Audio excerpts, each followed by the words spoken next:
And you know when they say a heart attack's like an elephant, a herd of elephants on your chest? I had an entire herd of elephants on my chest.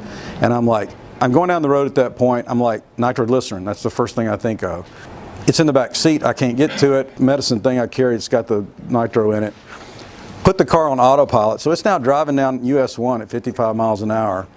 And I'm reaching around the back seat trying to find my nitroglycerin.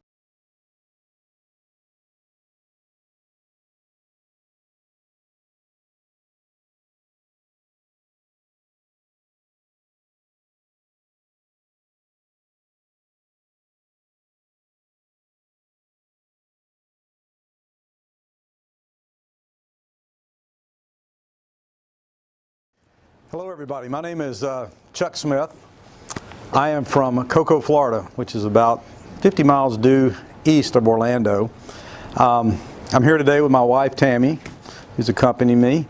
And a little bit about me, I've got 3 children, all out of the house, ranging from age 22 to 27, I believe, something along those lines. Hannah, Sarah, and Kyle. I own a company called Guardian Manufacturing in Cocoa. We've owned a series of 4 companies there that do all sorts of different things. I'll tell you a little bit about them. One of the ones Ford mentioned about the stuff we've done at Universal. If you've ever been to Diagon Alley and seen the dragon that breathes down on you when you walk up next to it, we built that. The problem Janice experienced with getting sick on the ride was actually a little bit of time difference between you're on a motion simulator and you're seeing a video, and there's about a 1 to 5 millisecond difference between your movement and what you see on the video. And it really messes with your brain, and it really makes you sick, as Janice can attest to, as well as a lot of other people. And the reason they had to fix it, well, A, they didn't want you getting sick. They had a lot of people getting sick. And it was causing the rise. You heard they have long wait times and things like that. So if they could eliminate that problem, that was a big one. And we did it just by making changes to the video stayed the same, but we changed the motion profile, and that problem went away. Other problems other projects we worked on, we do a lot of work out at the Space Center, so whether it's a rocket platform or a piece of ground support equipment for the space shuttle when it was flying, those kind of things we build. So basically anything that a computer controls in an industrial process, whether it be at an entertainment park, on a rocket, or on a roofing line that makes shingles, we do. So that's a little bit about me, and talk about my ride with cardiovascular disease. It's been an interesting one, to say the least. A little bit about my family history. Talk about genetics first. It's not a very good story, not at all. My grandfather Roy Smith, who I never knew, passed away at age 38, heart attack. From what I've been told, he was a heavy smoker. That was about it. I didn't know much about him. And Jack Smith is my dad's brother, my uncle. My journey with cardiovascular disease started around age 8, maybe 10. Unbeknownst to me, I didn't know it at the time. But we got home one day, my brother and I, as well as my mom, we had gone to visit my grandparents in Talladega, Alabama. And we got home, and I vividly remember this. There's not a whole lot I remember when I was 8 years old, but one thing I do remember is pulling in the driveway, and my dad was in the carport, his head was in his hands, and he was weeping. I'd never seen that before. I'm like, wow, what's going on? Well, come to find out, my Uncle Jack had passed away of a massive heart attack at age 42. It was a bad day, and I remember that vividly today. My dad, Charles Smith Sr., and you can see, I've got them labeled up here. You can see Jack. That's my dad's side of the family, where most of this comes from. All of this comes from, I'm pretty convinced. You can see Jack there, my dad, and my cousin Norman. So my dad, at the same age as my uncle, 42, he had his first heart attack. And that was back in the day where they didn't have stents. They had just come out with open heart surgery. I think Dr. DeBakey was the guy's name that had pioneered some of that, and he had his first bypass surgery. He was fortunate enough to make that last about 20 some odd years, and he had another bypass at age 60. He's outlived all the Smith clan, and he passed away at age 71. But he really had a tough struggle, I can personally tell you, from age 42 to 71. It was a major deal. And back then, we didn't have Ford Brewers, and we didn't have the people telling you all the stuff that you're hearing today.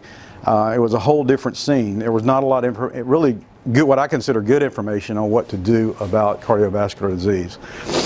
So as we come down the tree here, my cousin Norman got a call. I was out in Montana on vacation, and we received a call that Norman had passed away in his sleep at age 56. Devastating news. You know, we just weren't anticipating it. So that leads me to me. I have 3 stents in my LAD through 2 events, and I'll talk about them here in a second. That's another thing, events. People talk about events and say, oh, he's had an event.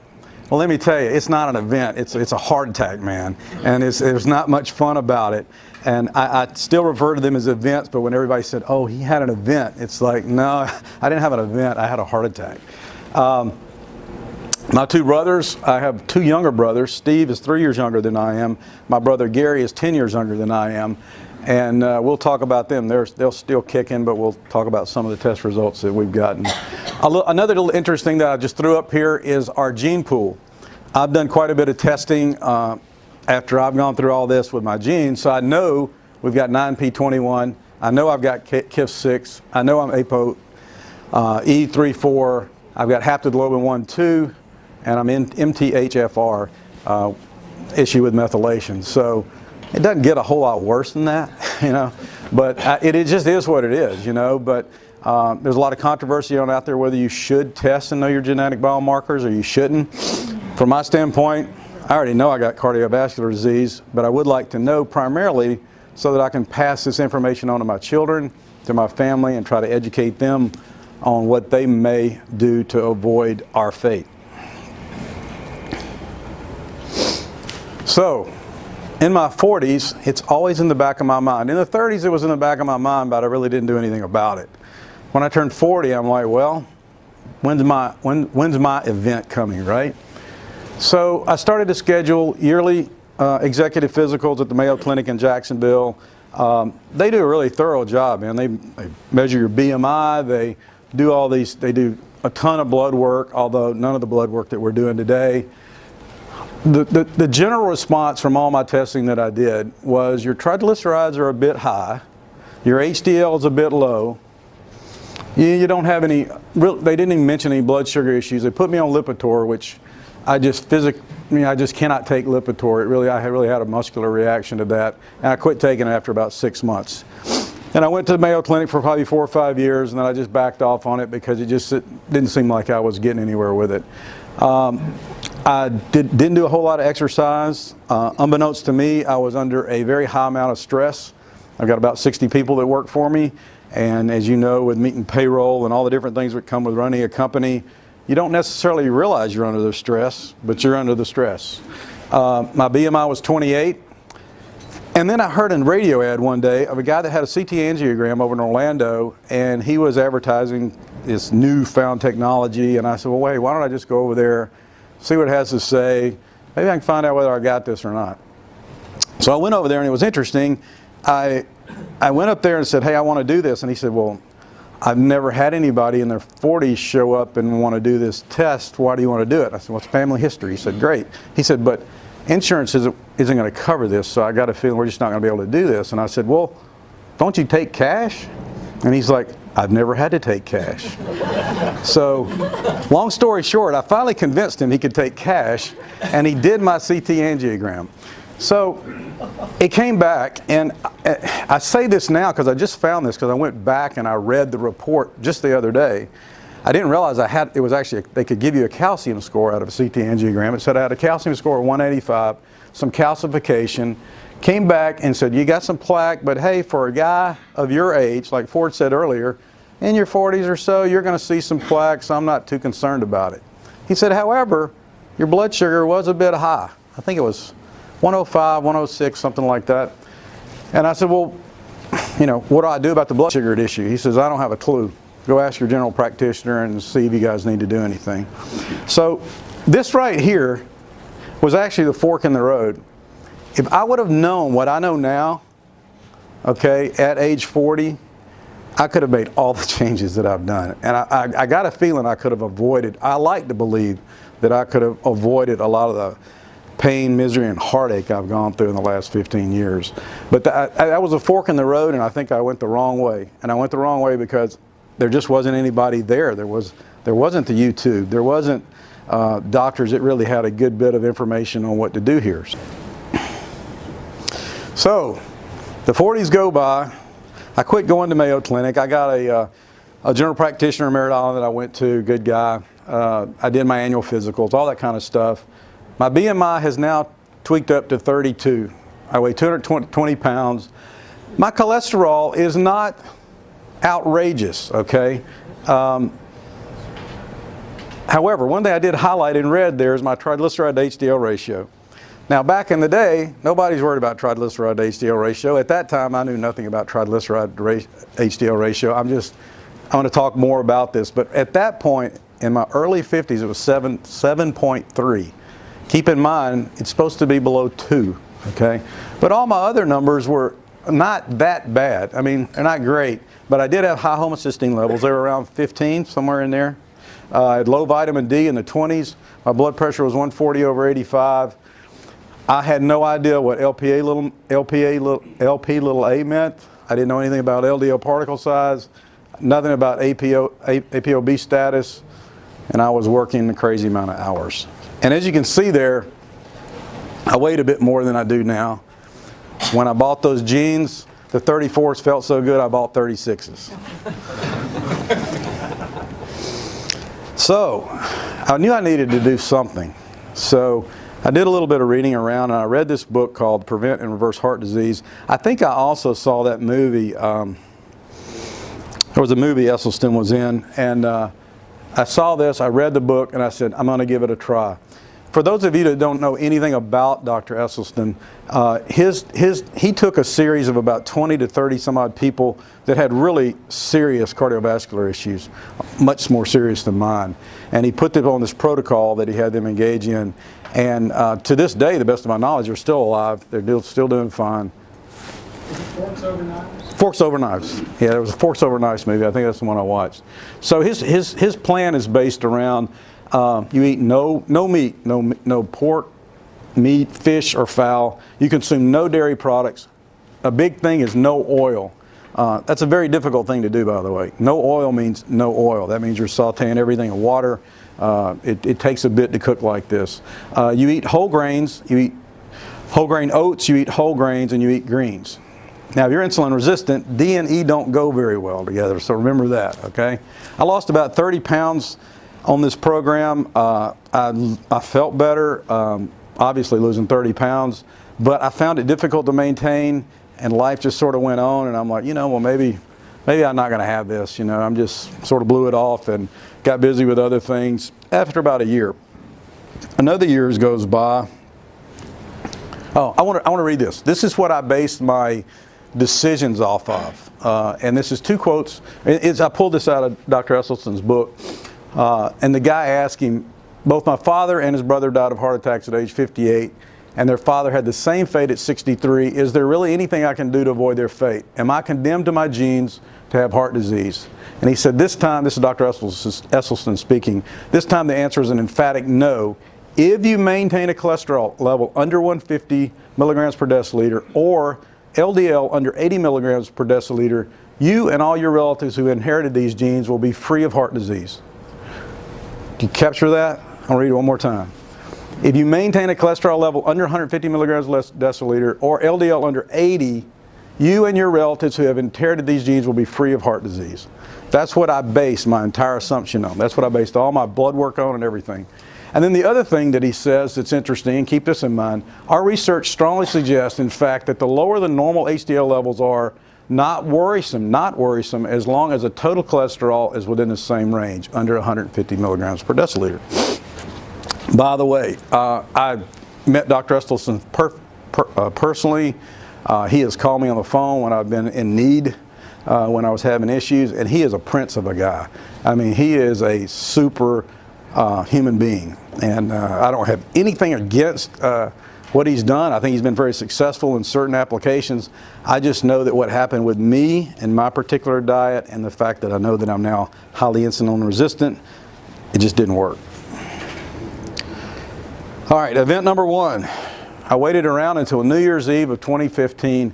I was at work actually, and the room started spinning. Okay. Fortunately, my brother was there, and he rushed me to the hospital. At the end of the day, my LAD was 99% blocked.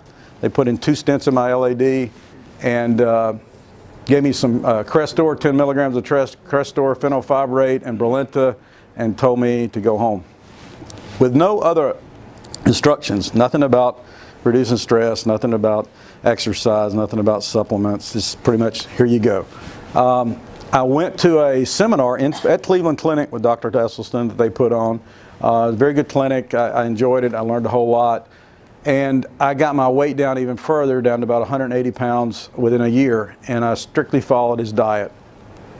My blood test at the stent placement, so this is New Year's Eve 2015. My cholesterol was 182, triglycerides were 200. I had got my triglyceride to HDL ratio down to 6.1 at that point. My blood pressure is still high. Look at the HDL, it's very low. Triglycerides are high. Sort of a common theme there. And I went full core Esselstyn. All vegan, no oil, very low fat. And I finished a workout on May the 8th, the day after my birthday. It was a pretty intense workout. I remember the trainer I was working with, he said, hey, let's do one more set of burpees. And I'm like, really? You got to be kidding me. And I did them. And by the way, when I had the first set of stents in, no heart damage. So it was basically, put the stents in, you lose your symptoms, so everything goes good. You feel like $1,000,000. And so I was doing these burpees. I got done. I went back to my office. I'm like, man, I just really don't feel good. I mean, fundamentally, I don't feel good. And my secretary was leaving, and I'm like, should I ask her to stay? And I said, no, I'm just going to go get in my car, and I'm going to drive home. So I went outside. I rushed, got dressed, went out to my car, got in my car, and I don't know what it was, but I always, 100% of the time, put my backpack in the trunk, I get in the car, and I drive off. For some reason this day, I put the backpack in the back seat, and I drove off. Driving down the road, I progressively get worse, and you're always trying to talk yourself out of something, right? And it's like, well, it's going to get better when I get home. And then it just progressively got worse. And when they say a heart attack's like an elephant, a herd of elephants on your chest, I had an entire herd of elephants on my chest. And I'm like, I'm about 100% confident I'm having a heart attack. So I'm going down the road at that point. I'm like, nitroglycerin, that's the first thing I think of. It's in the back seat. I can't get to it. It's in one of these little, I don't have it on me right now. It's in my backpack, but it's a little medicine thing I carry. It's got the nitro in it. Put the car on autopilot. So it's now driving down US 1 at 55 miles an hour. And I'm reaching around the back seat trying to find my nitroglycerin. I find my nitroglycerin. I open it up, and it goes everywhere. And nitro is a little bitty pill. So there are little bitty white pills all over my car. I grab one, not thinking of what a nitroglycerin does, right? It's a vasodilator, right? So it's going to open up everything, which means your blood pressure is going to do what? It's going to go phew. So I took it, and now I'm driving, and my blood pressure starts to go, and I'm like, I think I'm about to black out. I'm not going to make it to the hospital. I'm not going to make it home to see Tammy. I got to stop somewhere. So I pulled off in this one little business park. I tried to call 911. You can't believe how hard it is to call 911 when you're having a heart attack. I kept pressing I was pressing them real hard, and it would make it speed dial. So I called my brother, I called my technician, and then finally I dialed 911, got the gal. She says, where are you? And I'm like, I'm on US 1. She says, we're on US 1. I had no idea where I was at, but fortunately I look over, there's a big 848. I said 848 North US 1.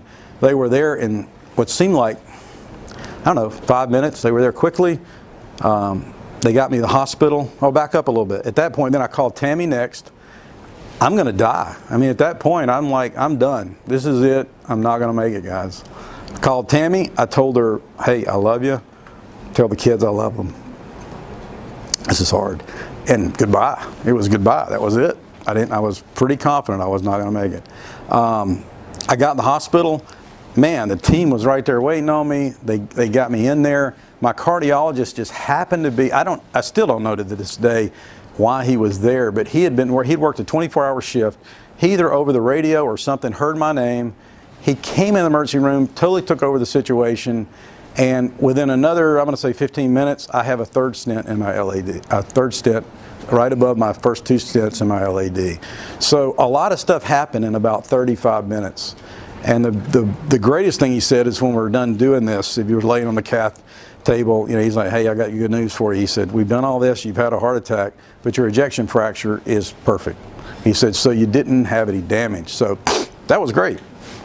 So that whole experience of having a heart attack was not a whole lot of fun. So I tell you that just because whatever the stuff you're doing, obviously you guys you're here, you're spending your time, effort, and energy learning about this, and so you don't have to go. And maybe you've already gone through what I've gone through, and you're lucky enough to live through it. But if you hadn't, the stuff that you're hearing here today is just invaluable in terms of improving your statistical probability to survive one of these things, or preferably not even have one of them, right? So here's where I was at. After 7 months of an all-vegan, no-oil diet, I had a heart attack. So obviously it didn't work for me, but why didn't it work for me? I mean, why didn't it work? Look at where my blood markers were when I had the heart attack. My cholesterol was 115. I was told if I had it under 150, I was heart attack proof. Wrong. My triglycerides were 150. Now, as you know, 150, if you go see your doctor about looking at your blood work, 150 sort of the high end, they're not even going to say anything to you about 150. My HDL had dropped to 28, which it does on a low-fat diet. My LDL was 57, far below the 80 that you say you have to be at to make yourself heart attack proof. So something was there that causes heart attack. What was it? I didn't think it was LDL, it was 57, and it had been there for probably better part of a year. The one blood marker that stood out as I started doing some research, and we'll talk about it, was my triglyceride to HDL ratio. It wasn't as high as it was when I weighed 220 pounds, but it was still right at 5, a little bit over 5. I'm like, I think this is it. This is it. So, but I didn't know why it was it. And I didn't know that triglyceride over HDL is a good indicator of being insulin resistant. So I finished, after the heart attack, I went to a complete cardiac rehab program. That was an excellent thing to do because I gained the confidence that I needed to exercise again, because they hook you up to all the stuff, and you can go through the exercise program and get your heart rate up, and they can monitor you, and they can say, yeah, you're looking good.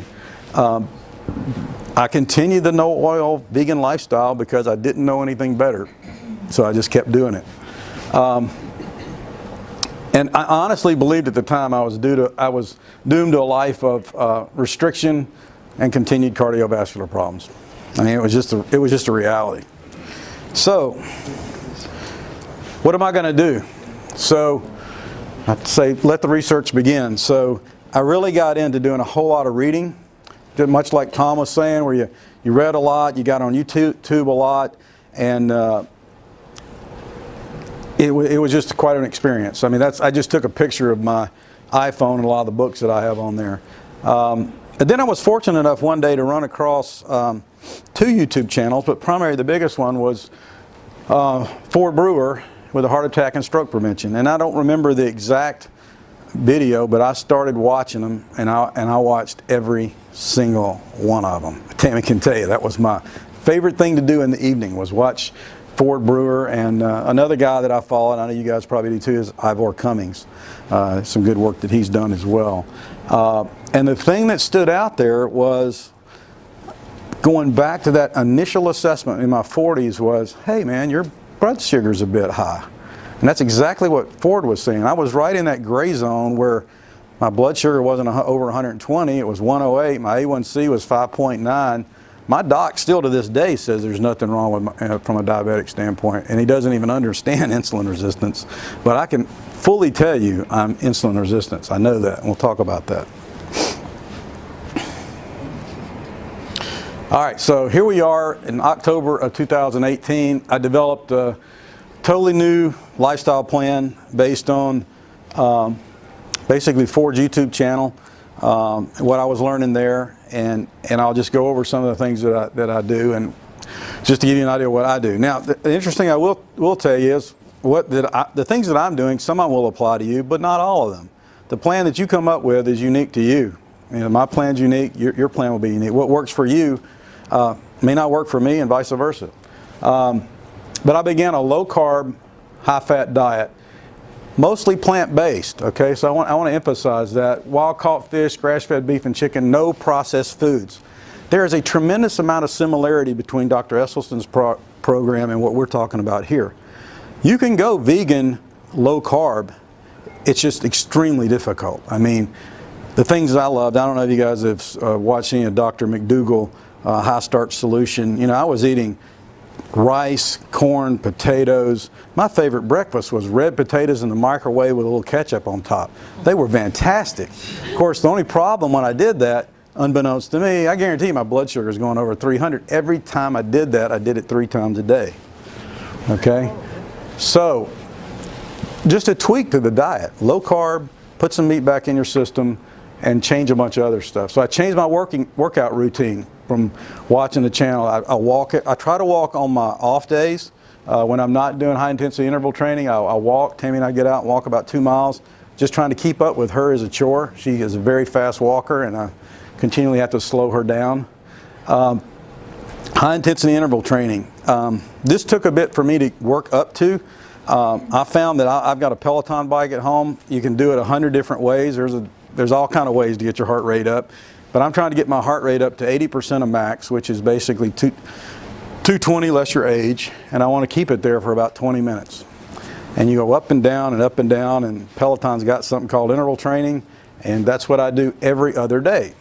One of the things I learned from Ford is that your beta cell improvement in functionality, if you can do a HIT workout, you'll get benefits from that for about 48 hours. Okay, so you don't have to do the HIT training every day, thank God. You can have to do it just every other day. And then on my off days, I walk 2 miles. I also do resistance training. I was going to try to describe it. I'm like, just put a picture up. That'll show you what it is. This is a system called X3. It's just some rubber band stuff that I find that works good for me, particularly in building leg strength. The other photo there is interval training on the Peloton that shows you how you're going up and down in intensity. So that's what I'm doing from a workout routine. The other thing that I think people take for granted is stress. You just don't realize you're under stress. People say, well, I'm not under stress. Well, you are under stress. You just don't know it. So you have to consciously make an effort to try to do things to reduce your stress. The way I've learned to do it is I definitely try to get at least 1 massage a week. Meditation, which I thought was totally hokey until I did it, and now I don't live without it. A sauna room down the road. There's a gym that's got a sauna. There's some good work out there with Rhonda Patrick and some others that talk about saunas and the benefit cardiovascular for doing that 4 to 5 nights a week. I do my best to get down there, but I'm probably good to get down there 3 nights a week. That's good. And then I found if I take a vacation every now and then, that also helps. So that's how I deal with stress. I have incorporated more supplements than I care to talk about. My urine is probably more expensive than most, but I took a picture of some of them there, and I'm not going to go through all I'm taking there. And then Dr. Brewer made some key, when you get down to where I'm at now, you're looking to tweak the knobs to sort of give you the best treatment that you can. And I'm one of these guys that I guess I could say I'm a statin hater. I didn't like statins. I didn't like to take any medication for that matter. And when I met with Dr. Brewer the first time, he just looked me in the eye and he said, look, he said, sometimes there's a time and place for medication, and this is the time and this is the place. And so he reduced my Crestor medication, primarily because he felt like it just deals with inflammation. My LDL was fine. And he put me on something called Ramipril. Ramipril has helped me immensely. My blood pressure has dropped. My average blood pressure now is, 110, 115 over 65 or 70, something like that. And the thing that it's done for me, not so much that it's lowered it, it's got rid of the stress associated with my blood pressure. I was constantly running around checking my blood pressure, and just now that I'm on Ramapril, I check my blood pressure every couple of days just to make sure it's in check. So in terms of blood pressure, do you measure it in the morning? Is it like throughout the day? Well, with me, I hate to say it, I measure it probably way too much. I probably measure it 4 or 5 times a day, but I find it changes throughout the day. So I compute an average blood pressure during the week, particularly during work hours. I notice a radical difference in blood pressure on the weekends. I will actually lower my dosage of Ramapril on the weekend because my blood pressure will fall below 100 over 65. So, yeah. The next thing I did was I purchased a Dexcom. Now I haven't used the other one that Ford likes, but my vote's for Dexcom. It is more expensive. It's got some features that I won't get into it, but having an active CGM that you can look at if you are insulin resistant, I can't tell you how valuable it is. I mean, you're going to find, I found that there's some foods I can eat, and there's definitely some foods I cannot eat. I can't eat a quarter cup of white rice without my blood sugar going to 200. I was going fishing the other day. I was fasting, and then I realized that we're going to be out on the hot water in Florida, and I'm like, man, I need to get some breakfast.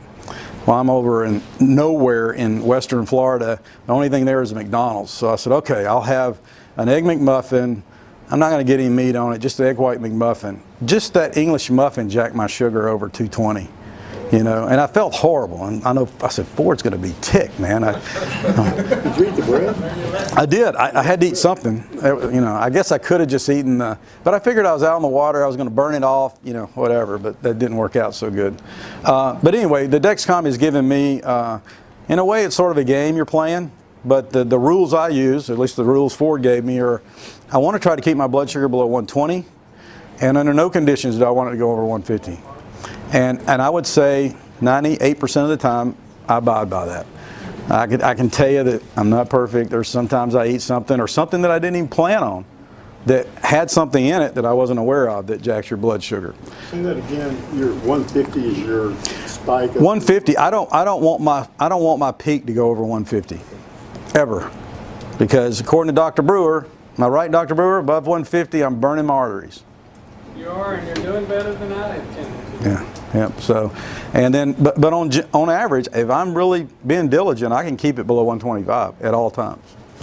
So. Without feeling hungry. Yeah, absolutely. My A1C, I've got my A1C down quite a bit. I'm down to 5.1. I'm trying to get it below 5. I would say continuous glucose monitor, if you're really using it correctly, I think you can drop your A1C a half a point without a whole lot of trying. The other thing that I did, and this was a result of going to the Healthy Life Summit that Ford presented at, and Doug Thompson back in March, was I started paying attention to my dental, what I was doing for my mouth. And I'm not going to try to take any of Dr. Thompson's thunder away, but he's got a fantastic presentation. He's quite knowledgeable on the topic, and it's quite convincing. And so what I did as a result of his presentation was I had my water pick ordered by the time I left the Healthy Life Summit. I scheduled my dental appointments now. Instead of doing every 6 months cleaning, I do 3 months. And I also had some dome type testing where they go in and look for specific abscesses or whatever that you might have. I didn't have any of that. I've done some bacterial testing in my mouth. I do have some bugs living there and sort of working on that, but it sort of catches you. At first you're like, yeah, right, what's going on in your mouth? But when you hear what Dr. Thompson has to say, he's gonna convince you to pay attention to it. Okay, here's where I'm at now. I'm confident that I'm on a path that gives me, as an engineer would say, the best statistical probability that I'm not going to have another event. Nothing's for sure, right? I can't tell you, but just nothing's for sure. It's life. But I know that I feel like I've made changes that are positive, and time will tell how that makes out. But my current status, a little bit hard to read, but my BMI is below 25. It's 24.4. My goal's down below 24.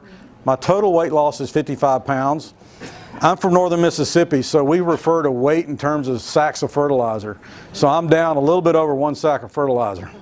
So, and that's a lot, man. You go grab a 50-pound weight at the gym and walk around with it for a little bit, and it hurts, you know. And so you can tell the differences here, obviously.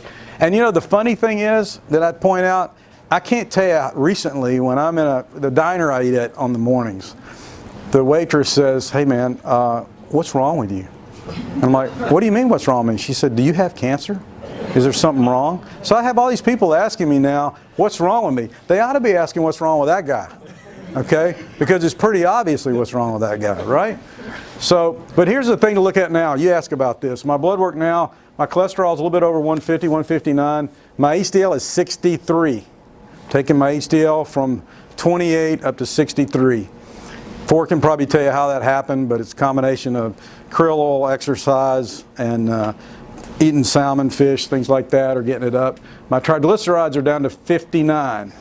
Take a look at this triglyceride to HDL ratio. This is what I've really been focused on. I've got it down to below 1. It's 0.71. I mean, I'm hoping that's the key right there. So, I'm not going to go over all the other numbers. My point is that I know what they are now. Okay. Go ahead. This 0.71. Do you know the buttons you push for that specifically? Triglycerides, yeah, low carbs. I mean, getting the sugar out of your diet. Once you get the sugar, it's not just the sugar, it's the sugar and the carbs, right? Sugar was not a problem for me because I was already on this Esselstyn thing. We wasn't eating any sugar anyway. I was just eating hundreds of grams of carbohydrates every day. Once you take that down to, you know, I'm definitely below 100 grams of carbs every day, typically below 60 grams of carbs every day. I still struggle with fasting glucose. A lot of times my sugar, it's always, you know, it's somewhere between 95 and maybe 105. But I've got my A1C down to 5.1. I'm trying to get it down to below 5. My average blood pressure is around 115 over 770. Now here's an interesting with CIMT. Ford's talked a little bit about it. I know we're going to talk a lot more about it this weekend. I did a CIMT in March, and my cardiovascular age was 2 years younger than my actual age. So a lot of the things that I put in place into October to March had already had an impact. Unfortunately, I did not have a CIMT prior to my stents or my heart attack. I'll tell you about that because I think I know what it was because I know what my brother's is. I did it again in July, just 3 months, March, April, May, June, 4 months later. I'm now 5 years younger than my actual age. So what I'm doing is working, I think. And every time I do a CIMT, I hate it, and I hate that I'm going to do one this time because you want to see that result come down, but what happens if it doesn't, right? So it's always there. Things I'm working on, I think we talked about this a little bit. I got to get my homocysteine down below 10. I have a problem with methylation. It's that MTHFR. It's a single mutation. I'm playing around with different B vitamins that I'm taking. I'm taking one now that's done, you don't swallow it, it's absorbed through your mouth, the linings in your mouth. We'll see how that does. I got to improve, my insulin resistance is still there. I mean, even though I'm managing my blood sugar, it's still there. I mean, if I took a 2-hour glucose tolerance test the other day, I failed it. And I'm working on some things now. I'm doing fasting like Tom. I'm sort of going with the Fung. I've done Prolon. I love Prolon. I've got another one I'm going to do here soon. Doing that Jason Fung thing where I'm trying this 30 hours fasting, 30 hours worth of eating, 30 hours, you know, basically like that. I just started that a couple days ago. I need to lose a few more pounds according to Dr. Brewer. And he told me last time, he says, you need to get that BMI down. And I'm like, hey man, I think I'm looking pretty good. And he said, I need you to do a test. And I'm like, well, what test is that? He said, it's the jiggle test. He said, get in your skivvies, get in front of the mirror and jump up and down. He said, if you see anything sort of floating around, he said, it's got to go. So there you go. You got to do that. So stress reduction is still a big issue. Eating at home more often. It's so easy to go out. Although I think I've got some places I can go eat where I think I can eat relatively healthy. And then something I'm really interested in now, and there's not a lot of data out there on it, is an optimal diet for somebody that's APO 3444. So there are some things out there, but it's just not a lot out there right now. So anyway, after I got to where I am now, I was like, what can I do now? I mean, I feel like I've found something out that's significant that I would like to tell others. I'd like to make sure that I need to go test my family to see if they've got all this crap I've got, and if so, how do we change their lives? And then I got people, I call them, they're teammates, I don't call them employees, they're my teammates. I said, how can I help them? What can we possibly do? So, as you guys know, I don't need to read this, but CIMT provides patients with an assessment of their individual risk for heart attack, stroke, and other ischemic events. This is the thing that convinced me on CIMT. In a 10-year, 100,000 person study, CIMT caught 98.6% of the heart attacks and strokes before they happen. Now that says that, my cardiologist says it's a total waste of time, effort, and energy. So who's right? I'm believing this, not my cardiologist. So in July of this year, I contacted Cardio Risk Labs and I said, hey, let's work out a deal where you can come in and test all my employees. And they said, fine, we did. And my next concern was, if I had 60% participation, I would be ecstatic. And because I knew, you know how it is with some people, they just don't care.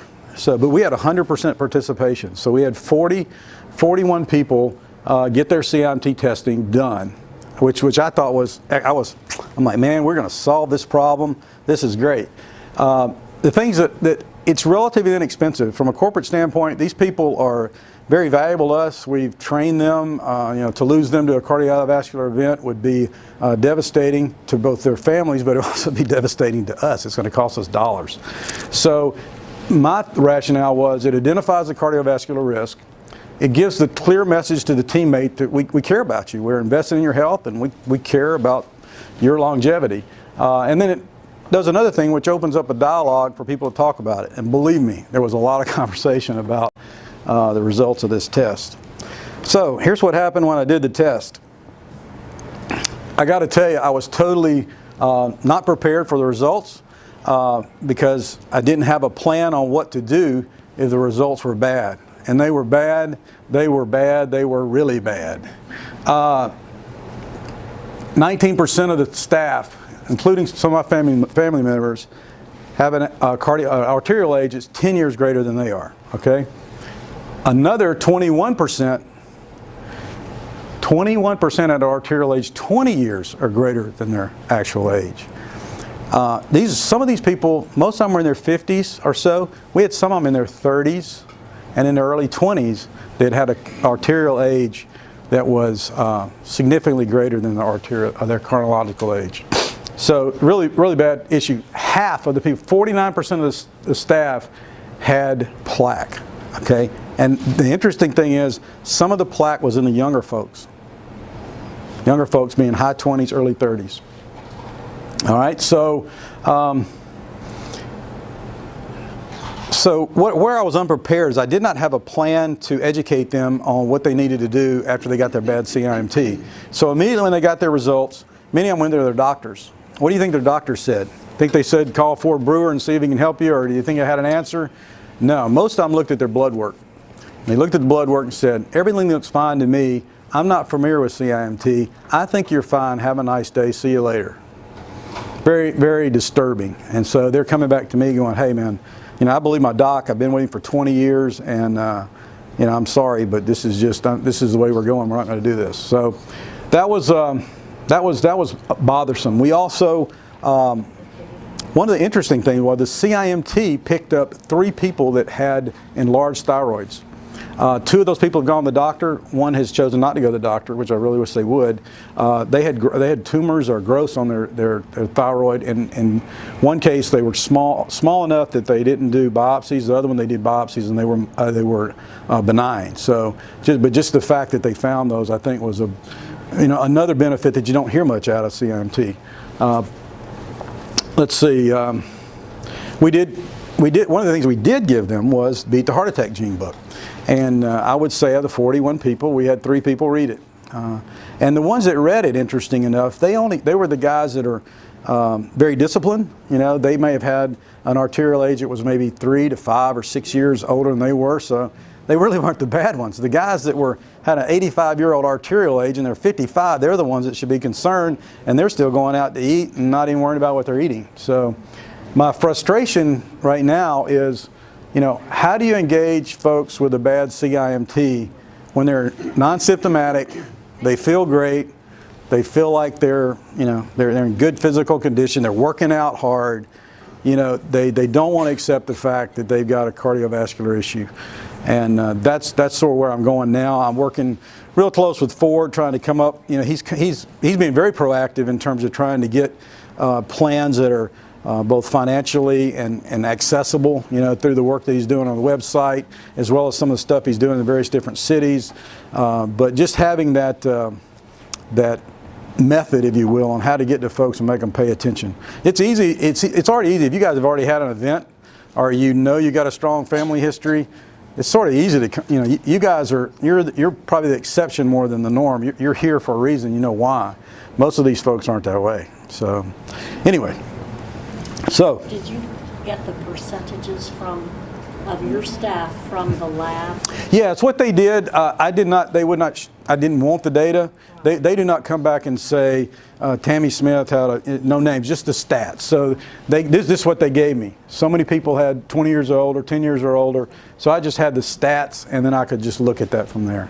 So I don't associate, unless they share with me, which I would say 70 to 80% of people shared with me they had a bad CIMT and what to do about it. So we had conversation about it. But How often should you take the test? that's a good question, Ford. How often should you take a CIMT? Routinely, we recommend about a year. The cadence for somebody who's just getting started in this and maybe a little bit unstable. The CIMT every year, an inflammation panel every 3 months. And once you learn, but see, you guys you're coming in with a head start. The vast majority of my typical audience. 2 or 3 years ago, I had to explain. It would have taken over an hour to talk about inflammation. You guys are at a major head start. But CIMT for a year, each year, inflammation panel, that can change within 3 months. Right. And get OGTT once a year. Yeah. And we are planning on doing the CIMT again in July this coming year. So try to give them a baseline and see where they're going. But it's you got some people that have when they're. I'll tell you a quick story, and then I'll do this real quick, and I'll be done. One of my guys, my production manager, in June of this year, senior softball league, rounding third base, thought he hit a inside the park home run, face planted. I got the phone call, and I said, "What'd he do? Did he break his ankle or something?" They said, "No, he's not breathing. He went into cardiac arrest." Fortunately, they had the defibrillators there. They had trained staff there. Hospital was right there. Long story short, he's fine now. He's got a couple stents in his LAD, okay? But one thing I will tell you, his arterial age is significantly higher than his chronological age, and he thinks the stent solved his problem. And I'm really struggling with that. So how do you get that guy, just an interesting story. I said, well, hey, what are you doing? What are you eating? He said, well, we're cooking healthy. I said, what'd you have for breakfast? He said, I had eggs, a little bit of bacon, a glass of orange juice, and a piece of wheat toast. And I'm like, man, I hate to tell you, but that's not what you want to be eating. So, but those are the kind of, it's very frustrating, when I know what I know. And you can't tell people what to do, right? You got to get them to buy into it. So I think educating them, I'm going to continually sort of be the evangelist that Ford was talking about. Is I'm going to keep preaching it, and I'm going to keep presenting it in front of them through either webinars or making Ford coming by to talk, or having other people come in to chat with them to sort of get them to start thinking about this thing, because it is important. So anyway, my tidbits of my last parting comments here. Implement lifestyle changes that encourage a diet that works for you. We talked about that earlier. And I'm not sure what that is. It might be low carb. I don't know. Concentrate on stress reduction, exercise, proper medication, and supplementation. The thing to realize, this is a complicated equation with a whole lot of variables and a whole lot of unknowns. And you're going to have to experiment with it. I mean, Ford can lead you down the way, but you got to make tweaks on your own. You're the person that's responsible for your health, and your plan is unique to you individually. And develop a team of doctors. Your doctor has to, and I am very frank with my doctors, and I've got a great team of doctors.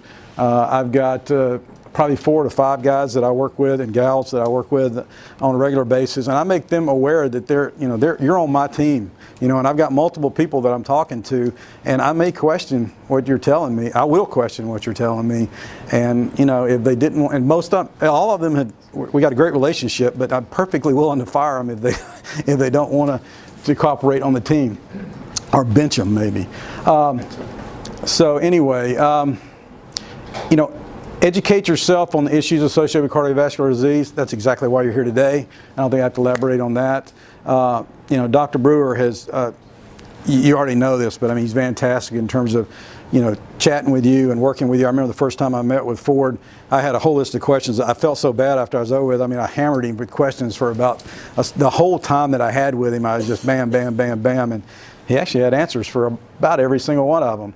The other thing, keep in mind, all facts have a half-life. What I mean by that is like things change. I mean, particularly like Ford's K2 vitamin thing. He was anti-K2 last time I saw him. I talked to him the other day and he says, why don't you try some K2? And I'm like, I thought you were against K2. Well, I read this story. So bottom line is facts change, technology changes, keep an open mind, and keep reading and determine what's best for you. And then the other thing is that, the stuff, you can be your own evangelist too. As you learn about this stuff, you can educate your family members, your employees, all the people you're associated with that you reach in life, and try to educate them on what you know, because I think it's important. So, Thank you very thanks. much.